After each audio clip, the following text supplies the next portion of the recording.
Call with Dan Tortora, where sports meets life. Mr. Addazio, how we doing this morning? Dan, great to be with you. How's everything going? Everything's going well. Outside of the fact that, I don't know what it is. People say when you get older, you get aches and pains and whatnot, but my back's been bugging me a little bit, Steve. So I don't know what's going on with that, but I wish it would stop, is what I'll say. Well, you gotta do a little bit of core strengthening, a little flexibility. Yeah, I definitely do. Maybe I have to take one of your regimens. Maybe you got some boot camp stuff you used to have BC do or something like that. I So got a big back, so I know what that's like. It's no fun. yeah, well, Steve Addazio here with us. We got a lot to discuss here, a lot of things going on in the world of college football. So, here with the college football analyst for ESPN and a longtime collegiate football coach, speaking on bowl season in the college football playoff. Steve, let's start with the Notre Dame decision that was made very, very public and the Notre Dame situation. You and I spoke about Notre Dame going into the college football playoff committee, making their final rankings. We talked about the fact that head to head matters, and they had the same record as Miami. They played Miami. They lost to Miami. Doesn't matter by how many points. Doesn't matter when it happened. And after the fact, they told the world, don't call us. We're not doing anything in the postseason. We're not playing in a bowl game. And it definitely sat in the spotlight for a while. And on top of that, we see that the brass at Notre Dame went against the ACC, went against the commissioner, Jim Phillips, and said that there's been permanent damage done to their relationship because the ACC promoted Miami, who's in their conference in football, and didn't promote Notre Dame, who refuses to play in a conference. So I'd love to get your thoughts because I know you have a connection to Notre Dame, but this was like the committee made their decision. Notre Dame reacted. It felt like an emotional reaction. Not a deep breath was taken.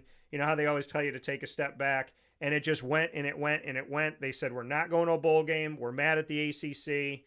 I'd love to get your thoughts on how everything unfolded there for Notre Dame.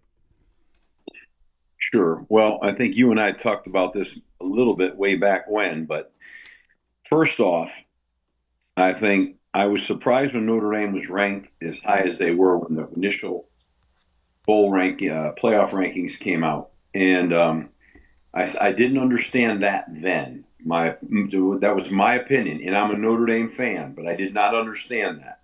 And I said, wow, I mean, they don't play that strong a schedule down the finish, so now, for all intents and purposes, they're going to hang right there. I don't know if that's right. Okay. Yeah. So that happened. Then we all know the rest of the story. Miami jumped them, which was equally bizarre. Now, do I think Miami should have been ahead of them head to head? Yes, I do. But then they jump them. I thought that was strange. Then I go down the path of, okay, should Notre Dame be in? And I think, yeah, I think they should be in. I think if you're trying to get the best teams in college football, they certainly deserve that conversation. Am I a fan of two group of five schools going in? No. I mean, I think I've always felt like, what is the criteria? It's a moving target for me, and that's what I struggle with. Is it the best teams in college football? Is it the schedule? Is it who you play? People say, well, it's a little bit of everything. Well, listen, all due respect to the group of five, I've been a group of five head coach. I mean, I know what that's like. But you can't sit here and say a team that plays, no ranked teams or minimal Power Four teams. I mean, schedule matters. That matters. Head-to-head competition matters. I just think that the ACC with their tiebreaker system did nobody any favors. I think the conference who plays those conference championship games should be decided by a different criteria, so that this doesn't happen. I'm sure those rules will get rewritten. Now, lastly, you asked me about Notre Dame relative with the ACC. First of all, I thought it had a really bad look. Notre Dame took their ball and went home. Okay, I get it. They felt wrong. And I understand that. There's reason to understand that. Yeah. I am very, very disappointed that they just decided to pull out of everything. And then equally disappointed that they went after the commissioner of the ACC, Jim Phillips, a heck of a guy. Because I was a head coach in those meetings. And, listen, Notre Dame wants everything they want, right? They want the affiliation for other sports. They want this, they want that. Well, they're not in the conference as a football member. And Jim Phillips does have an obligation to promote the teams that are football members for a football playoff. And he wasn't disrespecting Notre Dame. He's just trying to promote. I mean, if he didn't promote Miami, then he would have had another set of problems. I mean, so I feel bad for him. I think that's another bad look for Notre Dame. And if Notre Dame, they can go into a conference if they want to. I know they don't want to, and I understand that too. But okay, well, with that comes these types of situations. So, the whole thing's got a bad look. But Dan, I got to tell you, I'm not a proponent of all these playoff games. I'm not a proponent of expanding it. I think it's too big already. I really love bowl games. I love conference championship games. I'd be just as happy if there was like a 4-team playoff in a national championship. Because I just think as you move beyond the top 4 teams, you could argue and say 6, but I'd say 4. It just gets so watered down anyways. And kids don't want to play in bowl games. Teams don't want to play in conference championship games. Yeah. All this is a byproduct. And I know money is at the root of a lot of things, but I don't like a lot of things that are going on in our sport right now. I don't. I think we're ruining college football right now. People say, "Wow, what are we ruining? It's never been more popular." Well, like anything else, until it's not. And I just think right now that this is just another set of people making bad decisions for the wrong reasons. So that's my soapbox. No, and I appreciate it. You opened the door to a lot of different pieces of this. I mean, you were a part of the ACC as the head coach of Boston College for many years. When you're sitting in those meetings, were there conversations about Notre Dame? Was there ever a conversation of sitting down with the commissioner and as you're all, because the thing is nobody gets to sit in that room, right? Except for the coaches, except for the ADs, except for the presidents and or chancellors. So when you were sitting having a meeting, and here you are with all the figureheads of ACC college football, what were those meetings like? Was Notre Dame ever brought up, and what was said? Because there was the note that they brought in Jim Phillips after John Swafford because he had a connection. So they're like, well, maybe he can bring them in. Maybe he can finally jump this wall that we've been trying to jump, that the Big East couldn't jump and that the ACC couldn't jump up to this point. So sitting in that room, was there ever a Notre Dame conversation amongst the coaches and the commissioner? Yeah, sure. I mean, there's a lot of conversation there. There's frustration at times. There's also understanding. I mean, we're all, grown-ups there. I mean, we understand the ramifications and the power of bringing Notre Dame to an affiliation, let's call it, with the ACC. I mean, I guess in other sports it's a member, but there are great things. But I can remember being in there, we were concerned that all of a sudden Notre Dame would take, based on how the year finished, a bowl spot from an ACC team. Yeah. And that was very, very frustrating. And, yet on the flip side of it, they had to schedule games in the ACC, and of course, everything it did for the conference as a whole there was a lot of positives from a financial standpoint. So, money drives everything. But was there frustration amongst the football end of things? Yeah, I mean, sure, like anything else, a lot of coaches felt like, hey, they're in or they're out. And if people were honest, they'd admit that. I kind of understood it. I understood the rationale behind it. But, I don't know. I mean, I think, like everything else, we all make decisions, and there's consequences of those decisions, both for the ACC and for Notre Dame. But it's hard to have your cake and eat it too, and it's good to be king, I guess, and you can get that done. But, I absolutely think Jim Phillips needed to stand up for Miami in this situation or any other ACC team. I believe that's his job, and I believe that he's doing the right thing. I don't think he disparaged Notre Dame in any way, shape, or form, nor would he ever do that. But I just think he had a job to do. I mean, he's the commissioner of and in football, of which Notre Dame is not a member of that conference. So it was not about talking negative about them. It's about talking positive about Miami. And I'm 100% for that. I think that if he didn't do that, he'd probably have a lot of upset football coaches too. I mean, because those are just the facts. And you know, I don't know. That's what I have to say about that. I mean, it just bothers me, But I love the ACC. I love Notre Dame, and always will. I'm a big fan. Like I said, I coach there. Big part of me there. I love that place for a whole lot of reasons. But I just don't agree. It's okay not to agree. I don't agree in this situation, but you know, everybody's got to make their decisions and live with it. Yeah. And you speak about making a decision. The Big East had Notre Dame for every sport except for football. Then the ACC got Notre Dame for every sport except for football. Now, the ACC schedules Notre Dame with them having, around 6 games, which is just 2 less from being a conference team, where they play 8.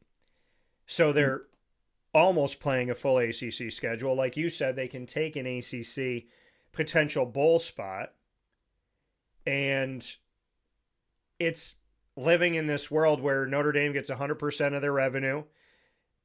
A few years back, Steve, we had 9 independent schools. Now there's only 2. There's UConn and there's Notre Dame. UConn became an independent because in my opinion, and from what I know, the school is so focused on basketball and getting back to the Big East that they didn't really care what happened to football. Where Notre Dame's in a different situation. They've chosen to be independent. It works for them. But are we living in a world where we can sustain this, where we can sustain Notre Dame on an island and everybody else being scrutinized for their conference schedule, if they play in a conference championship, if they play and they win, if they play and they lose, if they don't play in a conference championship? Because we talk about strength of conference and we talk about these matchups and, scheduling and all this stuff, but Notre Dame gets to make their own schedule. Notre Dame is in a place where they're almost a member of the ACC, but they're not. So I've said it before, if we wanted to even the playing field and force Notre Dame into a conference, the CFP could just say you can't qualify unless you're in a conference. But when we talk about the Sun Belt or the American or the MAC or the Mountain West and so on and so forth, they always say, what is the strength of your conference? But Notre Dame doesn't have one. Notre Dame will never lose a conference championship game. They'll never play in a conference championship game. So all of these criteria spots that we hold everybody else to the fire to, Notre Dame doesn't have. Can we sustain that? Or will we continue to see what looks to be a special set of rules? Even ESPN had it on the ticker, right? That next year, if Notre Dame does this, and Notre Dame's kind of set up to make the postseason potentially. And it was almost like a knee-jerk reaction by the college football playoff to say, oh, well, you didn't make it this year, but next year you would have. It feels like there's rules that are being set up or being kind of circumnavigated to protect Notre Dame. But can we sustain that in college football? Is Notre Dame that important enough to college football, in your opinion, that they can be over here on an island and everybody else has to go through all these things that Notre Dame doesn't? And can they always essentially have a path to the playoff with everybody else having to do the same thing that Notre Dame doesn't have to do? Yeah, I mean, well, first of all, I do think it's when Notre Dame is good and and they're alive in college football, that I think it's good for college football. So I get that, but I also think that as this landscape changes, no, I think they need to be in a conference, and I think there needs to be a set of criteria that they have to stick to. So I'm saying it's for the last couple of years, it's really bothered me. It's like a moving target, and this is why people get upset, And I don't, I'm a big believer that there has to be, rules and you got to abide by them. And so I think as this thing moves forward, I don't think that's fair. Now, having said that, they may start to increase the playoffs and get rid of conference championship games. And I guess that's another school of thought here that's going to happen.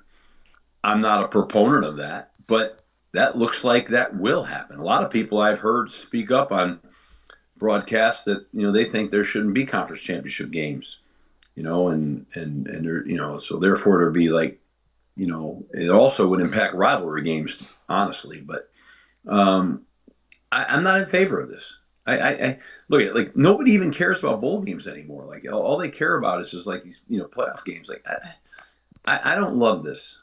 I really don't. And I don't love the fact that players won't even play in these bowl games. I'm like, what are we doing? Like, I don't understand. Like, I really don't. Like, I don't know where we're headed. I think I do know where we're headed, and I don't like it. So, ultimately, they're going to keep adding, I think, playoff teams. And I think ultimately they're going to be forced into getting rid of conference championship games.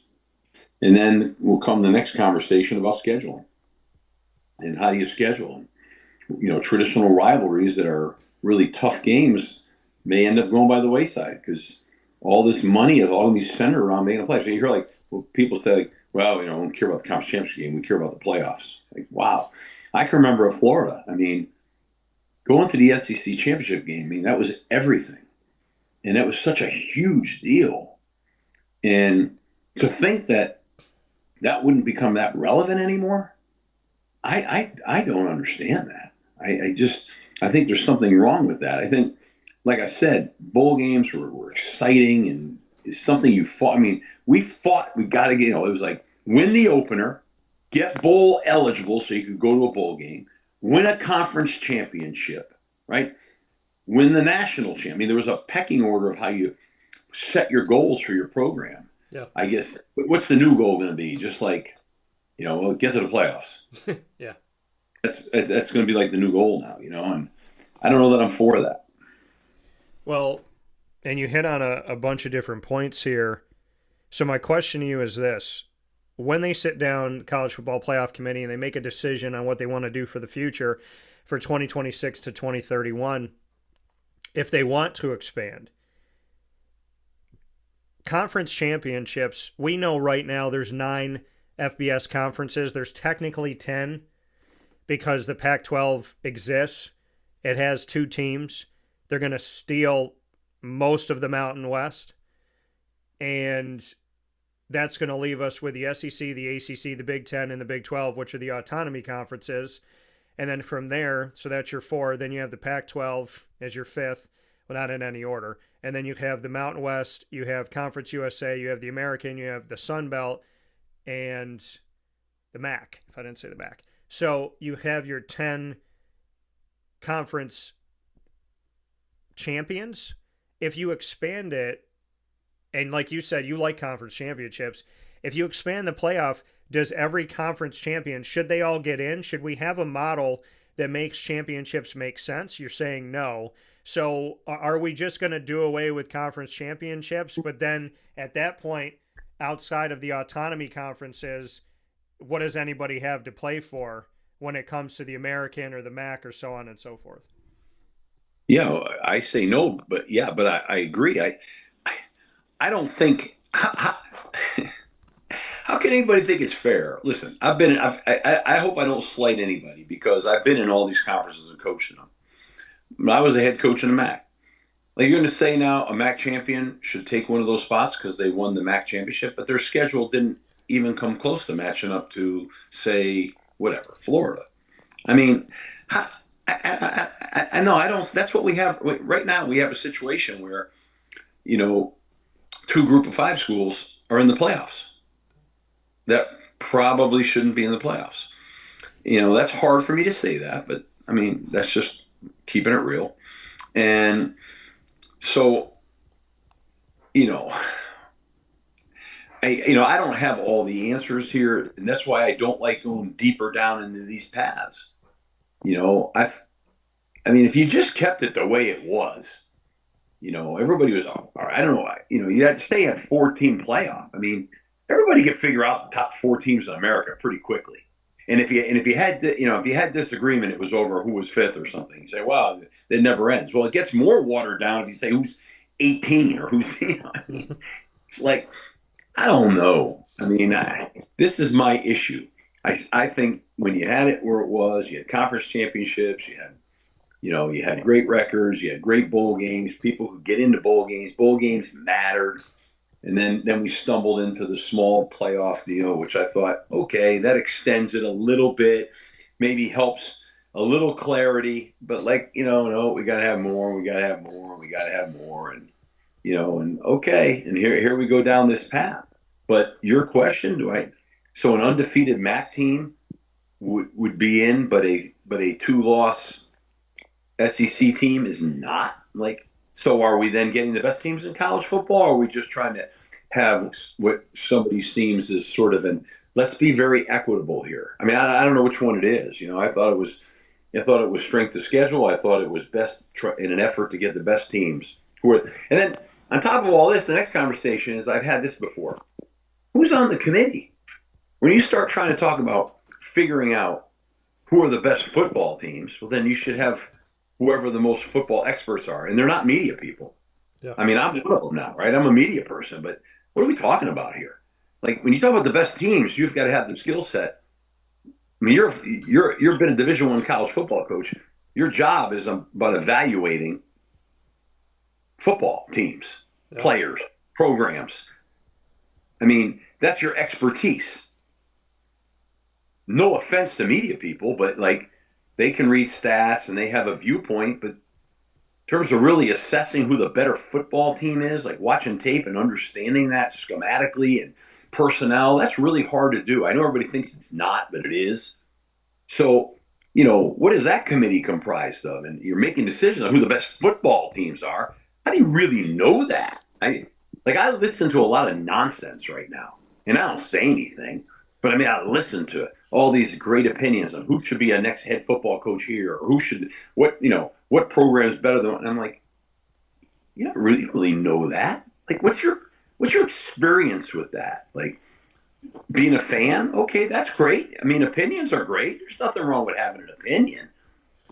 But when you're making big decisions, if I had a real medical situation, I'm going to an expert that does that on a daily basis. I'm not going to a general practitioner. I'm going to a specialist. So I think some of that has to really be looked at.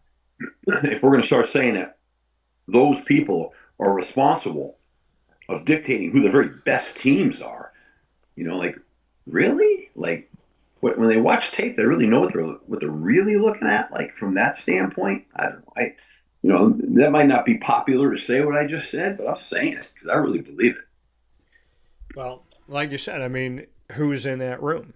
12 people, 13 people who are making these decisions. What are their allegiances, right? We look at, okay, this person's the chair of the college football playoff committee, and they're an AD at this school in this conference that always seems to have the best spots. So, there's questions that come down to that. These are human beings. There are allegiances that are there. And, I mean, you brought it up. We look at this year, Tulane makes it from the American, and we also see James Madison make it from the Sun Belt because they take the 5 highest ranked conference champions, and then the other 7 are at large. So that leaves out a Notre Dame, it leaves out a Texas, it leaves out a BYU, it leaves out a Vanderbilt. I'm going to sit here and I'll argue till the cows come home. I think Texas has a case over Notre Dame. I think Texas has a case over BYU. I mean, yes, they have 3 losses, but they also beat 3 top 12 teams. And who else did that in the country? I mean, you look at Alabama and their successes and maybe Oklahoma, but Texas beat Oklahoma. So, I mean, I'm more adamant that Texas should be in right now than probably anybody, but I also like the equitable side of it because I didn't think I'd live to see 2 teams outside of the autonomy group get into this playoff. So how do we fix this, Steve? But how's that equitable? What'd you say? I'm saying, how's that equitable? I mean, they didn't play the same schedule. They didn't play the same people. They didn't have the same, the criteria wasn't the same.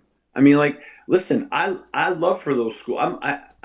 I'm not into excluding and all that, but what are we talking about here? I mean, there should be there is a price to pay for who you play, and otherwise people wouldn't play anybody.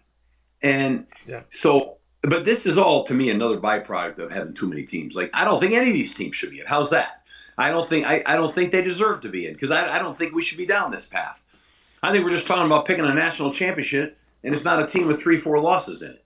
I mean, so like, and this is a byproduct. These conversations now become a byproduct of too many teams, and this is what happens, and that's why I'm not really sold on that. I saw this in high school football, believe it or not. When I was coaching high school football, they had one state championship, Yeah. And it was really hard to get there. And we were fortunate, we went to it, like 4 times, and I laugh now. It's like every single class has a championship, Yeah. like S, M, double M, L. I don't even know what they all are anymore. Everybody's in now. Okay, that was it just reduces it all down. So now we're having a conversation. I don't disagree with what you said based on how things are right now regarding Vanderbilt, Texas, or Notre Dame, but like, we're having that conversation because we're getting too watered down. And I know there was conversations before, but again, do you think we'd have a big argument on who the top 4 teams in the country are that would be playing each other in a playoff game? Probably not. I mean, really? I mean, there's always going to be some, but it wouldn't be like you think those teams didn't belong, So, anyways, this goes on, and makes for good talk, and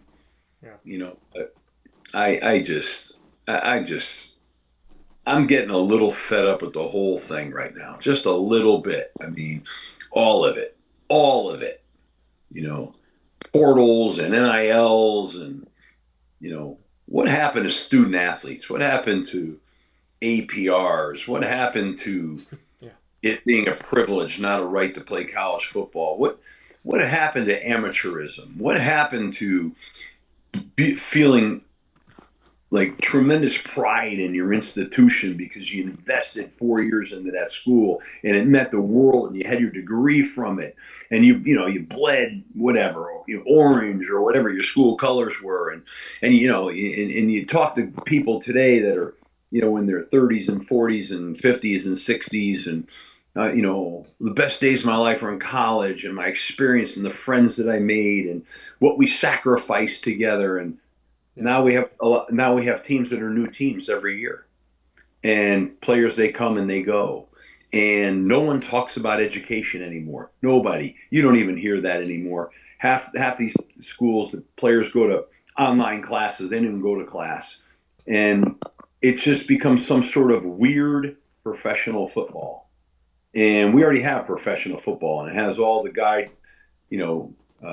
rails that you need, and all the things that try to make it equitable. But we have this new thing now that I'm not sure what it is, that's off the rails on every front, no matter what you want to talk about. And it needs to get fixed, because I don't see this as being sustainable, and maybe I'm wrong, but it doesn't feel that way to me right now. It feels like there needs to be some guide rails, and I just really wish that the talk was more about going to school and getting your degree, and growing as a man, or women's sports as a young woman. I mean,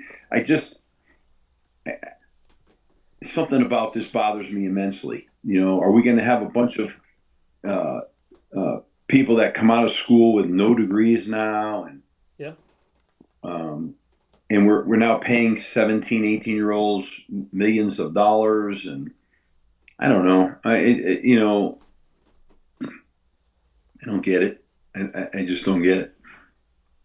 Well, and Steve Addazio here with us on Wake Up Call with Dan Tortora inside the Great Lakes Honda City Studios, longtime collegiate coach and a college football analyst, currently for ESPN and doing a lot of work with the ACC network as well.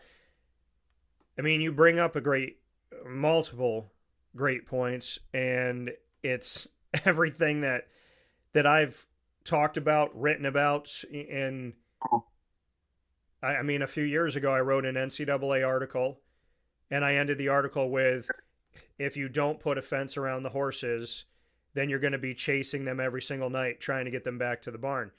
And that's where we're at. And you just spoke about it, so I'm going to kind of layer this thing. Name, image, and likeness. what issues do we run into? Issues that I told players about that they weren't even thinking about. I said, okay, so you're a wide receiver. So you get 10 grand, okay, from this one, or let's say you get 100 grand from this dealership and another wide receiver gets 100 grand and you both have incentives. And if you get 10 catches a game, then you're going to get this boost or he's going to get that boost. So now in the huddle, you're telling your quarterback, throw it to me because I want the boost. Now throw it to me because I want the boost. And then you try to kick back. One of the guys goes, well, if you throw it to me, I'll give you 10%. Well, if you throw it to me, I'll give you 15. So I'm talking to a kid about this. He goes, I didn't even think about that locker room stuff. I said, yeah, man, what if a law office backs the wrong quarterback? He ends up being the backup. They don't want to give money to the backup and have commercials with the backup. So Steve, we look at NIL, we look at what that's doing, and what's it creating now? As some of this stuff is unfolding of, well, I gave NIL money to a guy that's now in the transfer portal. I want my money back from that guy. So there's these issues because even NIL money isn't keeping somebody from transferring. Then we have the issue of the portal itself, and like you said, not getting a degree because how can you? Whenever you transfer, 99.9% of the time, your credits don't transfer with you. So if you have 30 credits, now you might have 18. If you had 70 credits, you might have 45 now. So there's the portal, there's NIL, but then there's another thing. There's coaches. Coaches that are being talked to, that are essentially in the portal themselves, being talked to before the season ends. So now we have Tulane with John Summerall, but he's the Florida coach, but he's not yet, but he is. Then you have the situation with James Madison where Bob Chesney's the coach of James Madison, but he's the coach of UCLA. So he's on got to get on a Zoom call to keep the recruits at UCLA and bring them in. But you got to keep guys at James Madison, but you got to keep guys engaged at James Madison because you're making history there. But then you got to go across the country. So I'm going to add another layer to everything that you're upset about. And I'm going to say to you, Steve, should it not be tampering when we're talking to coaches during the season? Should it not be considered taboo and wrong and punishable by money or scholarship or whatever? That these coaches are essentially, John Summerall was promoting Tulane in the American Championship on a Zoom call. And right after he got off the Zoom call, he was at Florida at the time, and he got off the Zoom call, walked into another room, and it was introduced as their head coach. So what are we doing with the calendar of college football is essentially what I'm asking you. Yeah, I mean, it needs to be fixed. The NFL has rules. Coaches aren't allowed to interview for jobs until certain points of the end of the season or at the very end of the season. I mean, I think it's disgusting that a team goes down all the way down into the playoffs, and then then all of a sudden the coach just leaves, and I don't like any of it. I mean, it's where we are, and I don't like it. I think there needs to be. That's why I really believe there needs to be a commissioner of college football. I believe there needs to be a separation in football. I think ultimately we're going to get there. Mm-hmm. There's going to be in whatever that highest level is going to be. It's not really college football anymore in my mind, but I think there needs to be some common sense rules put in place now to try to do some, what I used the word earlier, guide rails, because it's not fair for players. It's not fair for coaches. That's why, again, this is why I'm a little disgusted right now with college football, the thing that I made my whole life career on, that I love so passionately. I just think it's off the rails right now. And I don't want to sound like the older guy that, oh yeah, everything's all messed up now. But right now things are not good. And I'm not saying they won't be good again. I'm just saying they need to be fixed. I'm saying that, like anything else, there's been an immense amount of change, some of it good, some of it not good. And it needs to be rethought. And other problems I have is sometimes in the past, the people that rethink them, who are they? Where's that coming from? I mean, who's that group of people? Kind of like the group of people that are deciding the playoffs. I mean, I remember as the head coach, we talk about different rule changes and different things. And they'd say, well, this committee and this committee, and next thing you knew, it was done and you had no say. And then it was handled, and some decisions were made by people that don't even walk in your shoes. They might be non-Division I football or whatever, and you're sitting here, it's like, what? I mean, it's like we're down these paths right now. Someone's got to, grab the tiger by the tail, so to speak, and have some common sense. And no, these coaches, this with the current system, this is not right. In my opinion, it's not right. So they need to put some rules in place, and then of course that'll have an effect on the portal, right? And all the windows and all the dates and everything will get affected. Sure, it will. That's why this thing's got to be in this new world we're in. The whole thing's got to be rethought. And I just think that's where we're at. And I think that'll all happen. I really believe that in my heart. But what's that process going to be to get there? I don't know. How long will it take? I don't know. Yeah. But something needs to be done. Because right now, walks like a duck, it's a duck. I mean, this thing right now is just kind of off the rails. And, and then, but then you can go down a whole nother subject, and, I'm not here to make coaches enemies. I'm not here to say the players. I mean, I've always felt like the players should have had some form of compensation. I'm not against that. But I don't, there's like anything else, there's limits. And, I'm not a big proponent of what's going on with coaches, and I was one of them. I mean, I got into this thing because I just wanted to be a teacher and a coach, and I wanted to be a part of making a difference in kids' lives. That's how I got into it. When I got into the business, there was no money. Yeah. That wasn't a part of this thing. And to tell you the truth right now, I mean, to me, coaching's for the love of it. It's, but that we got a whole new set of people getting into that profession for not the same reasons anymore. So, money corrupts everything. It really does. And it always has, right? So you got to put some guidelines and some, guardrails and things in place. Otherwise it just gets kooky. Well, let's talk about a few guardrails. So I'll ask you two different sets, one having to do with players, one having to do with coaches. So on the player side of things, should there be one portal opening, not two? When should it be is the first question. And the second one for you is, when should schools be able to interview a coach who's currently at another place? Well, the first thing is, I think there should be one portal window, and I'm actually a believer. I think that you should have to put 2 years into a school before you have the opportunity to potentially transfer. I think too many, over the years, guys have, it's hard to go somewhere initially, and, all the factors that come to you, you want to quit, you want to leave, and that's not what we're trying to teach and build. That you got to stick to it a little bit. So I think at a minimum, I think you should have to put 2 years into wherever you go. That'd be, let's start there for me. But in the portal world, certainly 2 portal windows is ridiculous. Now, when is the 1 portal window? I mean, I'm not really in it right now. So I haven't spent a lot of time processing that, just a little bit of time. But obviously I think that would have to change, because to your next question, I would say that the season's got to be over before there's any hiring, which I hope would also stop coaches from being fired like 2 and 3 games into seasons. I don't think that's healthy. I never follow that logic either. We got to get ready to go find our next coach. Oh, that's all nonsense. I mean, and then they wait till the season's over anyways, and then they scramble and they try to find. I mean, it's all nonsense. I mean, forever and a day, people had a ready list, and then they go down that ready list. I don't think people should get fired till the end of the season, and then I don't think coaches should be able to be hired until their season is complete, which would then affect, obviously, the portal, which I get. So that's got to really be thought out all the way. And what does that mean relative to semesters? I don't know. I think you got to think this through.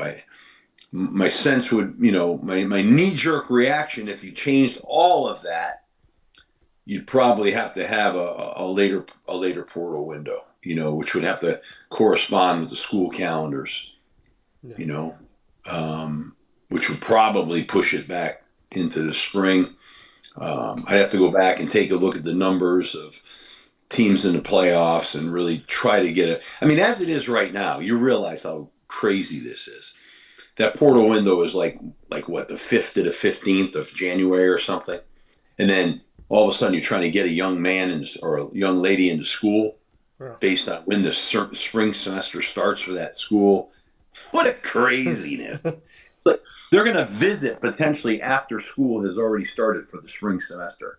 But then again, let's stop masquerading that this has got anything to do with school, right? Because it really doesn't. That's my other point, right? Yeah. So that's equally disturbing to me. So, I think if you changed all of that, maybe you would then be forced to push but I hate to this is part of the problem. I hate making knee-jerk statements that I haven't thought enough about. This has got to really be gone through, and you got to hear all the unintended consequences. You got to hear it all, the pros, the cons, and then you got to make decisions. But who are making those decisions? Who is that? Isn't that a fundamental question? I don't know who the who is. Never did, and I was in it. Yeah. Well, let me ask you this: if we had a commissioner of college football, Yeah, would Nick Saban make sense?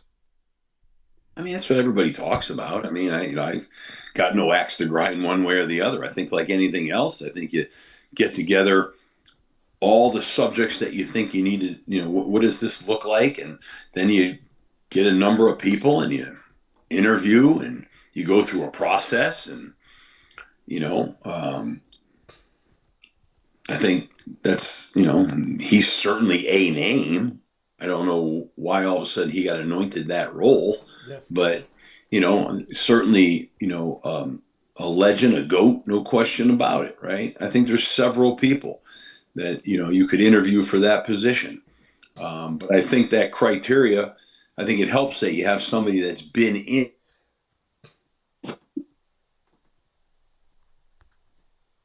No, we lost your audio here for a second, Steve. Can you hear us?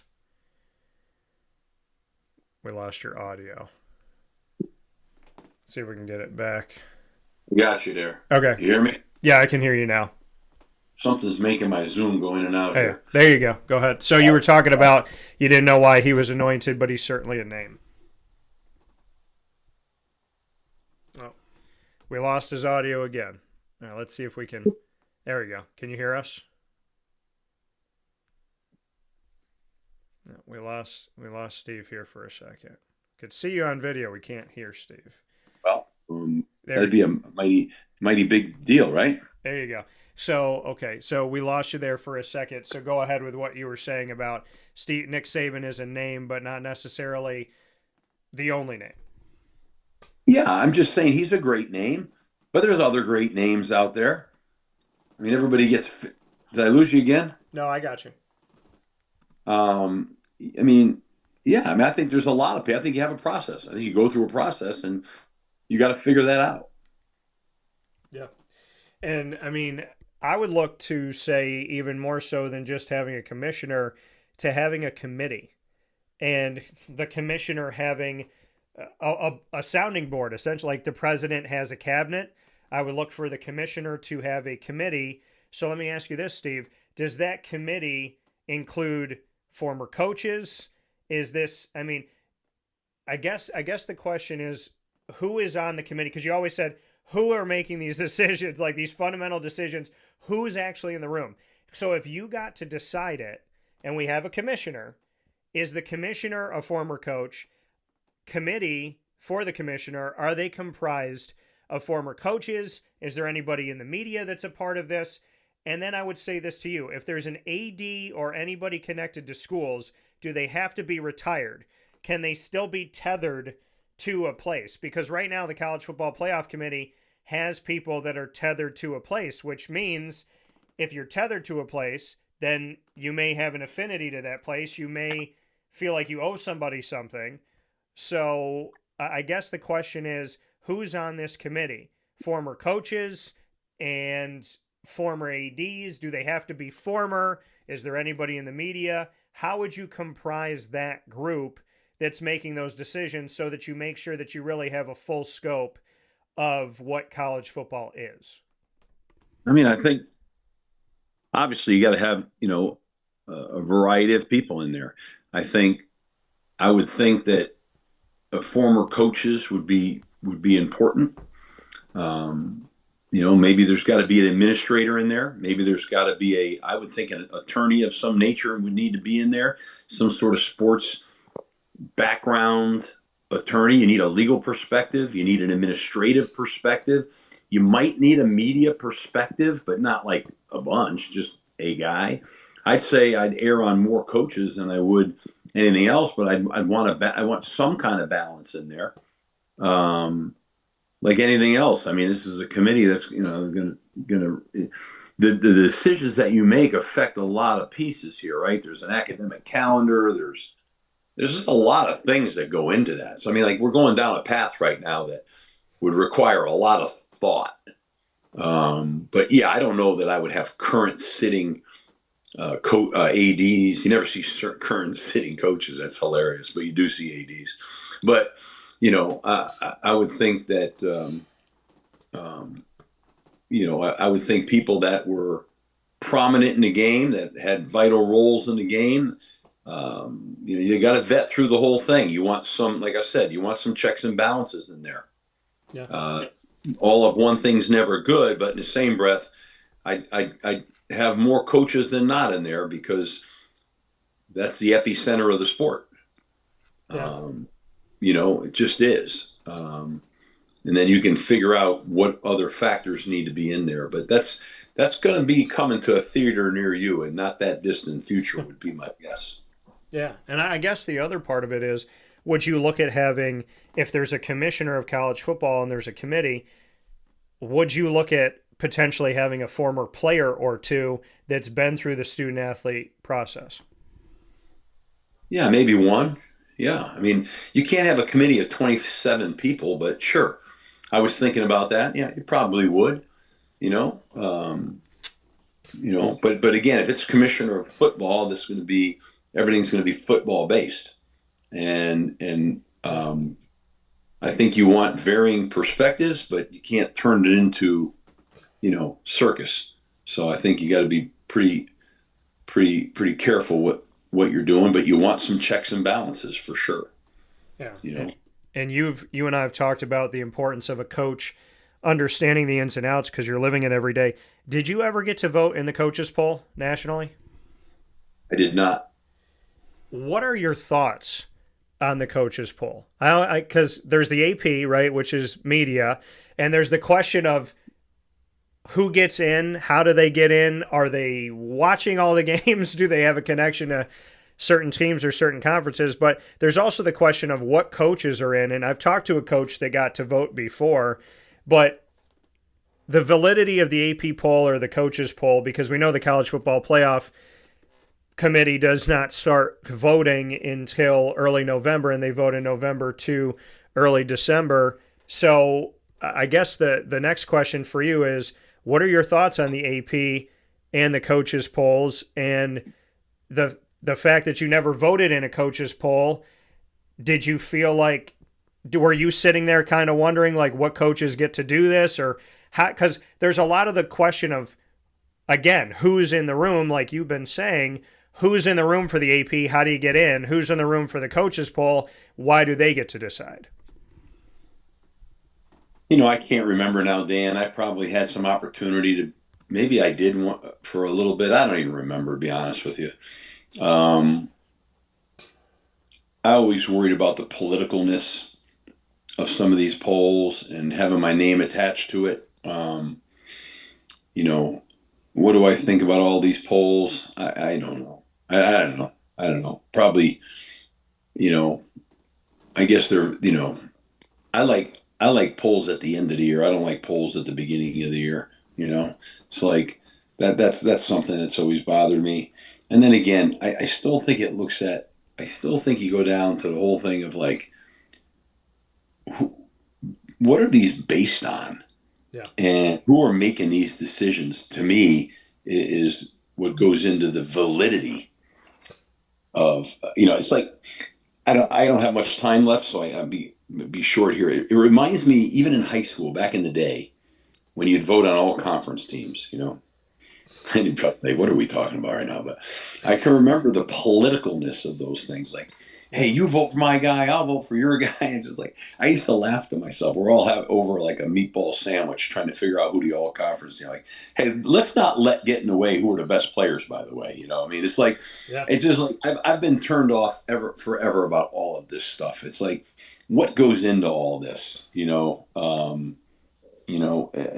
I'm a big believer in that, like I like criteria. I like things being done for what's real and politicalness out of it. And, because otherwise, as you can tell, probably part of my problem with not wanting to be involved with polls is because I just don't want to be involved with them, because, like I think something came through my email about, Coach of the Year awards and stuff like that. And it's just like I don't want to vote on something that I don't know all the facts about.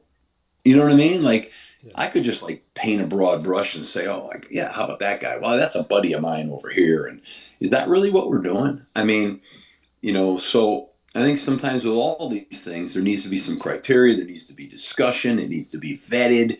It needs to be poked and probed and, and questioned. And so that when you have these things, no matter what we're talking about, right? Whether we're talking about conference selections, we're talking about polls, we're talking about playoffs, that you feel like when you have an answer, it's really been well thought out. Yeah. And because I've had many opinions in my life about things, but when I sit down with a group of guys that I respect or gals and you vet through things, you change your mind.